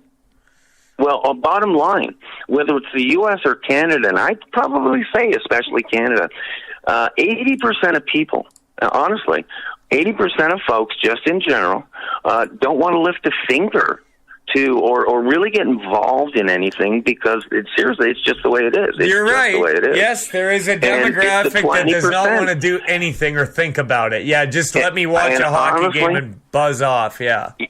But the whole key is, it doesn't mean they won't be motivated to vote, or for some, a good reason to, quote, move or lift a finger. It's got to be as easy as possible, which I said you can do from the comfort of your living room, seriously. But it's the other 20%. It's the 20% that are the leaders, the group leaders, maybe the politicians, maybe the moms out there, the pastors out there that are promoting and being really leaders of the movement. So it's the 20%. And I always say to the 20%, don't worry about apathy, because 80% of the world is going to be that anyways. Let's be leaders, and let's motivate a good chunk of those 80% to, bottom line, a vote in this case, or purchase in the sales case, or whatever the in the your world, in the church world, it's to convert folks to the Word of God. So there you go. That's true. Let's be leaders on that, and here you go. There we go. Yeah. No, that's it. honestly, I have a hard time getting excited about anything else. However, I do taking a Friday like this and... I know. You know what it's like to... Listen, everybody listening to me right now, I love my job, okay? Don't get me wrong. But come up with a 2-hour Bible study every single day. See if you can do it. Talk about something different. There's lots of content in the Bible, right? But see if you can do it in such a way that you actually win souls and the word goes forth with power. And here's the other thing. Honestly, people, the majority of them want something sensational. They want, like, you've got to like put a headline and a thumbnail that's going to reel them in order to give them greater wisdom or understanding in the Word of God. Because if you just put that in the title, deeper knowledge or something like that, most people wouldn't click on it, honestly. Like, we're literally looking for 1 in 1,000. And that's kind of how it works. So, but that's what we've seen over time, and we are being successful. We're bearing fruit. And current Eddie in Hogtown just left. I think was it something I said, Eddie?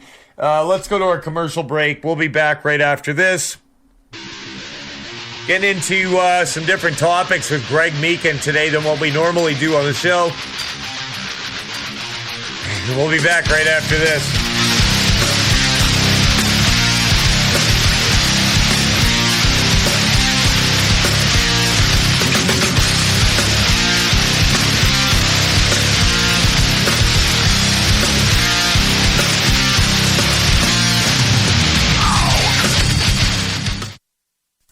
You want to wake up refreshed, like you slept on a cloud. Get yourself the very best in bedding supplies today.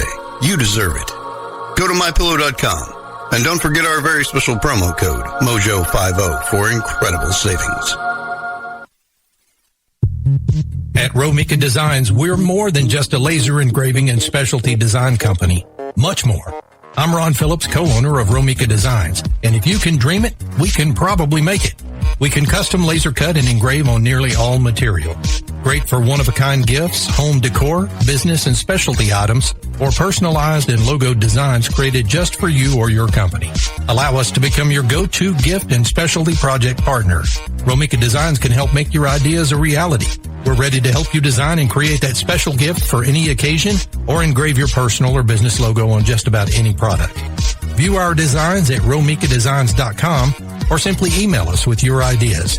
We specialize in custom design and would be honored to have the opportunity to discuss it with you. Call us at 817-400-4040, email info@RoMikaDesigns.com, or visit us on the web at RoMikaDesigns.com.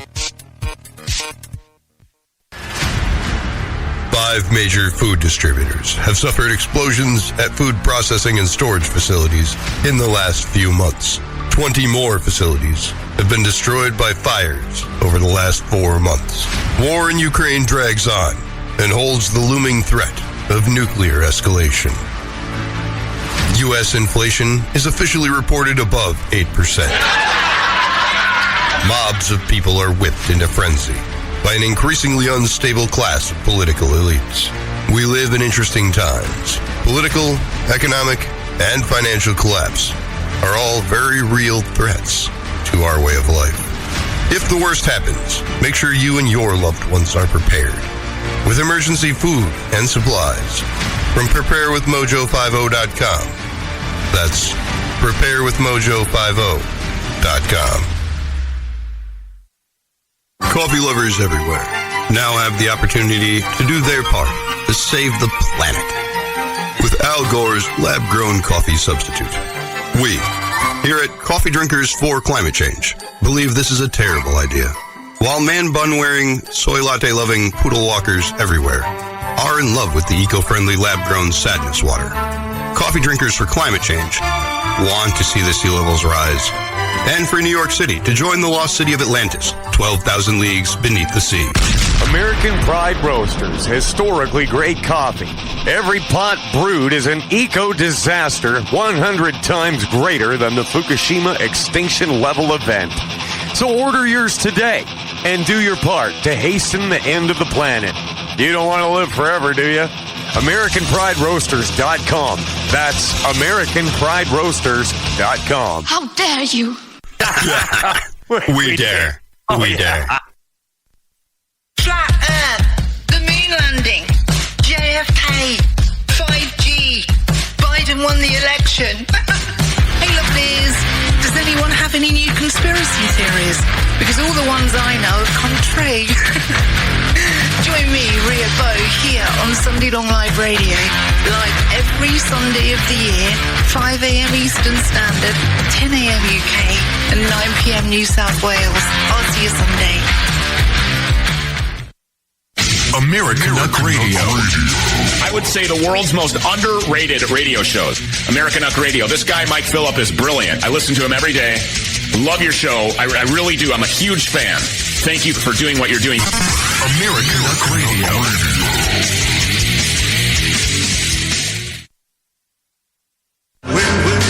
I'm gonna walk the stairs, 'cause I know my Jesus answers all my prayers. Well, I know when he calls me to my home on high, I'll walk them golden stairs when I die. Americanuck Radio. When Jesus says to me, we're back to the last segment of Americanuck Radio on a Friday. And most days are a lot more serious around here. Fridays with Greg, I tend to take it easy a little bit, except for that one day we did a impromptu Bible study, and you had to go looking for one, which tells me that you're not picking up your Bible every day, Greg. You know, you are correct. You have convicted me on that. All right, well, we shall have to remedy that, won't we? I'll tell you what, as a side note, I want to reach out to you on this. Yeah. I connected with a wonderful, wonderful gentleman down here, a pastor named Andy Combs. Oh, that one that we found, yeah. Yeah, you and Pastor Rios, and you connected with me. Good stuff. With this gentleman, nice young guy like you, nice, godly, connected guy, ex-jock. I really got along with him. Of course, he has a gift book in his hand, which he's reviewing as we speak. Why he came to America and what I think now. Loves it. But I'll tell you what. Thank you for that connection. I'll be visiting him at his church and stuff, but I just thank you for that connection. He's a really nice guy. And as I'll tell you what, Mike, as another side note, I'll tell you what, the pastors around the country, not only the United States, but Canada as well, pastors are doing a great job. I had talked to Sheriff Mark Lamb last week, and he said, because I said, I'm meeting so many pastors these days because of Mike Filip, right? And I knew I got buddies up in Washington, Mormon guys, awesome, got a couple Mormon bishops, fun stuff. But Sheriff Lamb said, Greg, the pastors around the country are rallying. These guys aren't complacent at all. They're young guys like you guys, mostly Gen X and stuff, lots of millennials, and they are promoting the word. They're promoting they're planting churches and growing their churches. So very complimentary was Sheriff Lamb on the actually the job that you guys are doing, and that includes you, Mike. That includes you. So good for you guys, man. Well, I appreciate that. You know what? It's a thing where I never called myself pastor. That came from other people's mouths. And sure. It took me a while to even settle into it that, okay, that's what I am, right? Yep. But yeah, I call you pastor. No matter what you identify with, I still call you pastor, Mike. Good one. No, but I mean, look, we've seen, like, I've had bigger churches reaching out to me, asking me, like, what are you guys doing that's so effective? I don't know. Yeah, I'm excited about the gospel. I like evangelizing. I like seeing changes in people's lives and power. You're doing what you're doing, Mike. It just kind of happened. You're sitting there with me. You're reaching out. You're reaching your heart out to everybody, knowing that you're a messenger of God. And your job is to convert folks to the Word. And you do it. I say this, we talk about this so much, Mike, talkers rather than doers, right? You're doing it right now as you speak with me. I feel connected with you. And you connect with your listeners, and I connect with my readers, and that's our job. And so you do what you do. You're already doing it. Check it off your list. Check it off your to-do list, because you're doing it as we speak, Mike Filip. Good stuff. Hey, we've got 15 minutes left. Let's see what's happening in the world today, huh? Shall we? Sure. Let's do it, man. Let's do it, man. Come on, man. Let's do it. France is buying 65,000 tons of liquid natural gas from China in first ever yuan-denominated trade. Well, that's a bad sign for the U.S. petrodollar right there. New virtual reality program offers preview of death and out-of-body experience. Yeah, I doubt it. Why would you want to know what that's like? I mean, that's crazy. Yeah, I know. Oh, I know. Hey, keep me in the dark on that one. I don't need to know that stuff. Come on, man. Just knowing it's coming is good enough for me. Alan Dershowitz announces defamation lawsuit against Michael Cohen. Yawn. Who was that? What? That cut out. Who's suing Cohen? Alan Dershowitz. Oh, yeah. He broke that on Tucker, or one of the shows last night. Did he? He is. Oh, yeah. I think that's for real, too. He is suing him. People run their mouth off in the press now, Mike. So Dershowitz was real clear. He's suing him. That's probably a legit story right there. Manhattan Assistant DA nukes Twitter account after anti-Trump bias exposed. He nuked it, Greg. He nuked it. That I love that language. That's a strong word. That's such a strong word, Mike. That's a strong word. Yeah, you've been nuked, boy. Yeah. So it reminds me of when something happens in the news and somebody says, Trump was blasted today. Oh, he was blasted. How come nobody says body slam or figure four leg locked anymore? It's been a good day. Deep state swamp creature Jim Comey celebrates Trump indictment. Jim Comey, I forgot all about him. I'm glad to hear that he's happy and doing well. The guy's like 8 feet tall. Yeah, that's what I hear. And he does, and no reasonable prosecutor would chase Hillary for like five violations of the Espionage Act. Jim Comey, man. I hope he made money off his last book, because that guy, I tell you what, that was a total deep state loser right there, Mike. Seriously. Yeah, it's funny. These guys think they're getting away with stuff, and you have lived richly in this life, and boy, it's going to catch up with you hard. U.S. travel restrictions remain in place. Does that mean so let's say if I have my U.S. passport, they can't tell me I can't enter the country. But have you heard of anybody having difficulty unvaccinated crossing the 49th parallel? I mean, it'd be one thing if I was walking in from Mexico with a suicide bomb strapped to me, then I'm sure I'd be fine. But have you heard of anybody having difficulty getting into the country? No, I haven't heard any of those stories lately. No, me neither. And like you say on the southern border, just stroll on in. Just come on down, right? Come on up. Come on, no problem. Just no worries, no vaxes, no checking, no nothing. Do you realize, Mike? Do you know there's 1.2 million people that ICE doesn't know where they are, who they are, or where they are? 1.2 million people. That's the population of most big cities. No idea who they are. Cross the southern border. There you go. No worries. We'll find them later. How about that, man? Dude, what a grease fire it is down here. What a grease fire. It's different when you live in a border state, just like you guys up there. You're so familiar with what's going on. When you're in a border state, you really hear it every day. That this, and I'm just telling you, sorry to digress here, but this Biden administration is a nightmare. This is just awful what's happening, letting those folks cross down. You're in Arizona. Do you see a lot of illegals on a regular basis? No. The two things we don't see, and this is one of those misnomers, they're out there. We don't see them. They're not parading through the streets and stuff, but little desert near our communities and stuff, we'll see where they've dropped garbage, whatever they've been through. But we don't physically see that a lot. We also don't see open carry. You brought this up a couple of times in past shows. Because it's open carry down here, just so that my little Canadian folks don't get too scared.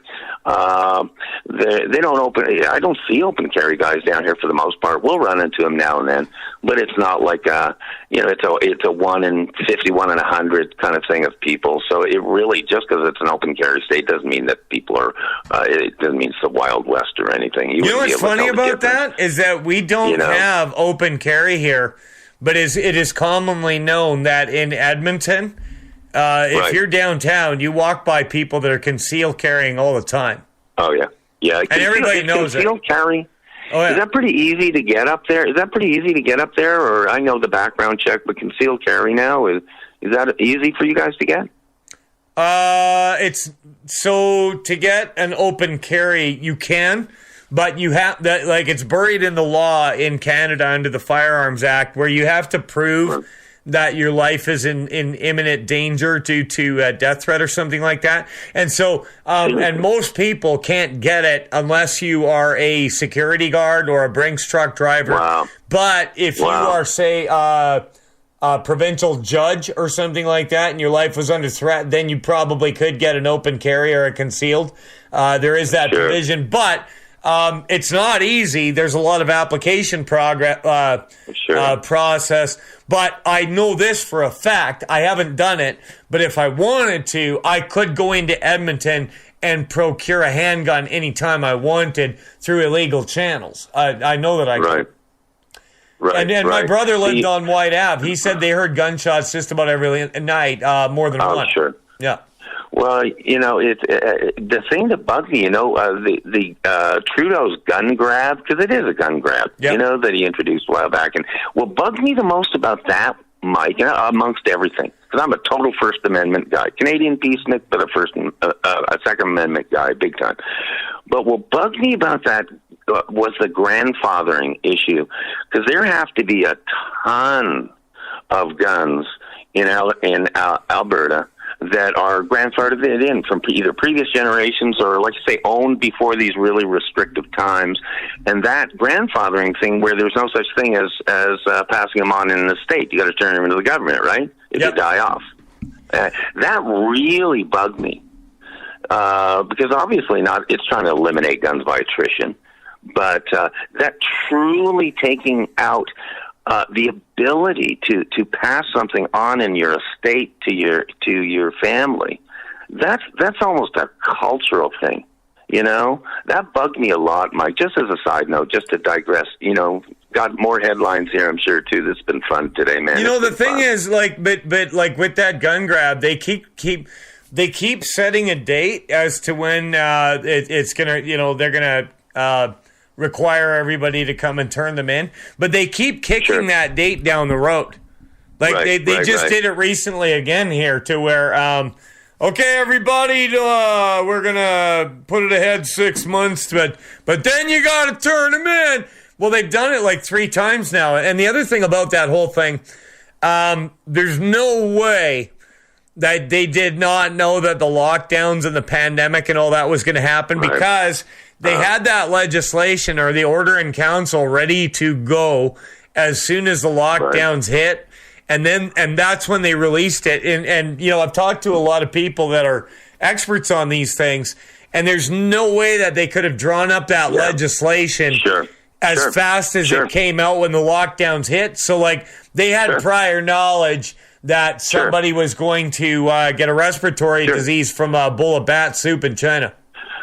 Well, it was like the Patriot Act of 9/11. Logistically, you couldn't produce it that fast. It had to be exactly.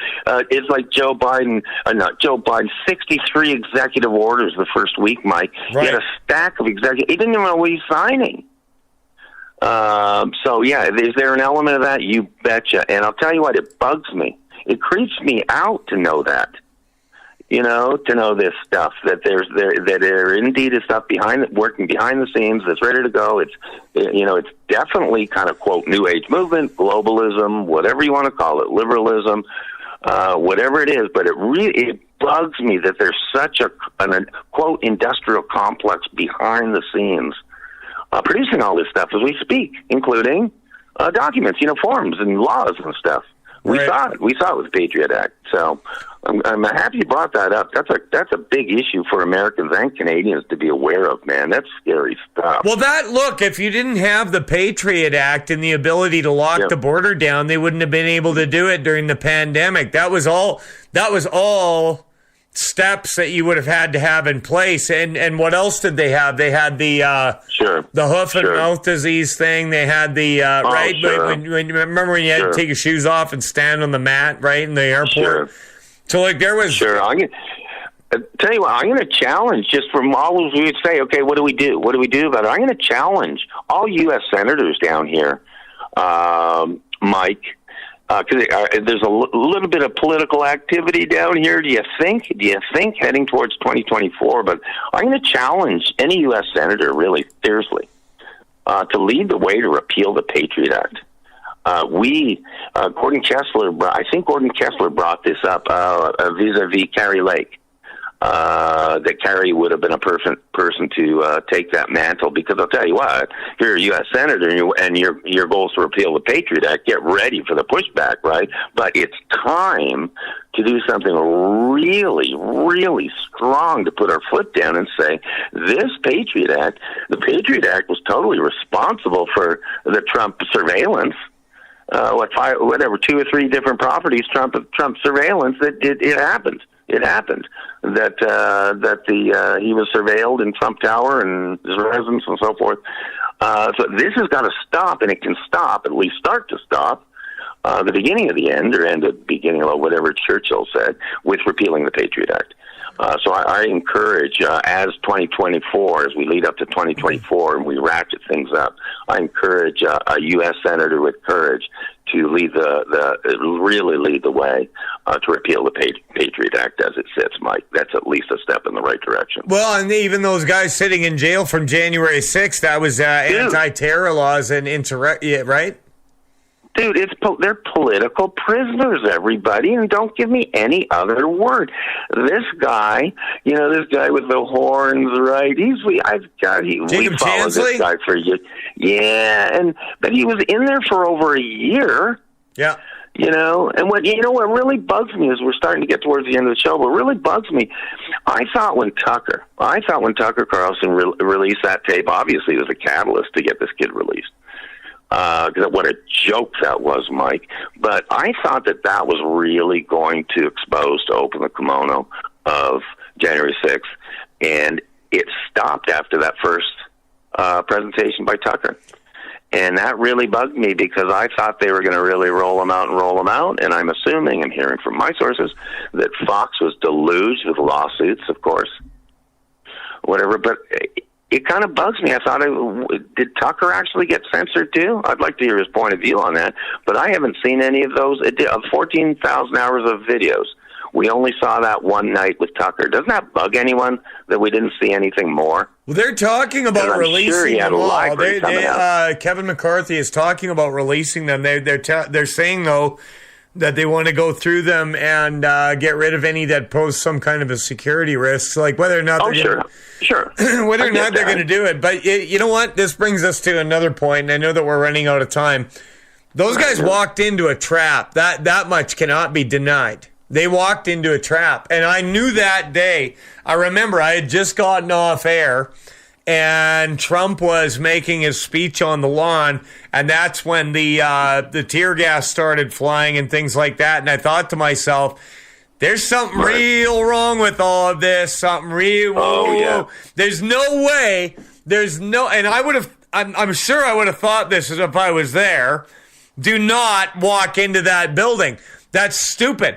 Because, of course, you think you could form a rally outside of in Red Square and walk into a Russian government building and take it over wearing a buffalo suit? Sure. I mean, think you could walk into the Canadian Parliament and take it over? I mean, obviously, even on that day, and I don't say this to denigrate them, they've paid enough, but you walked into a trap. You need to be a little bit more savvy than that. And did you pray in the morning? Did you take the time to pray in the morning before you walked into that obvious trap?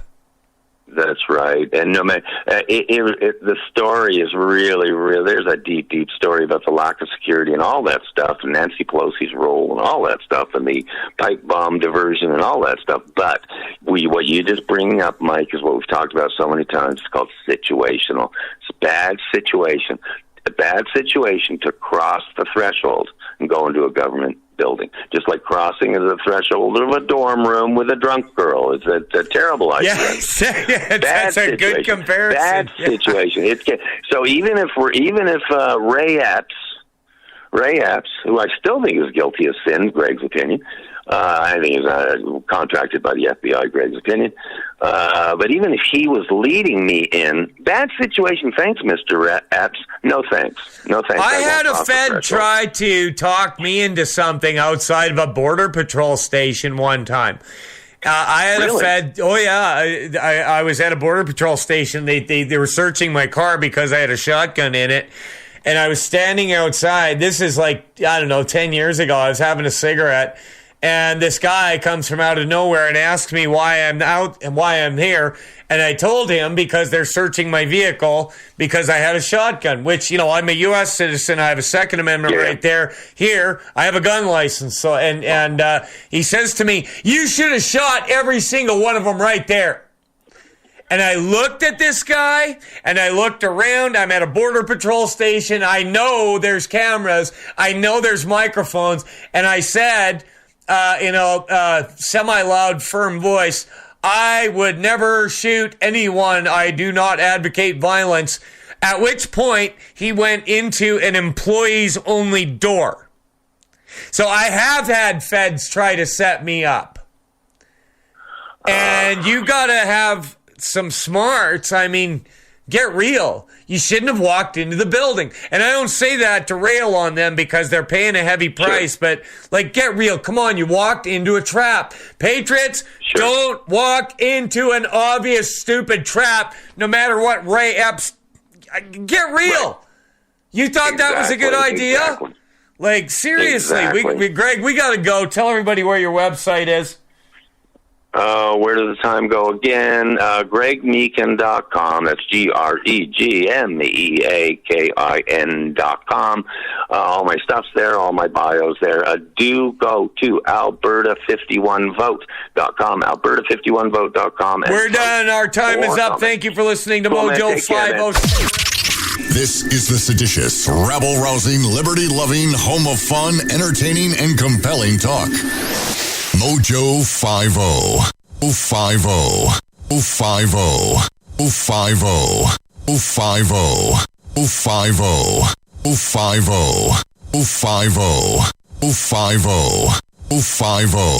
50. 50.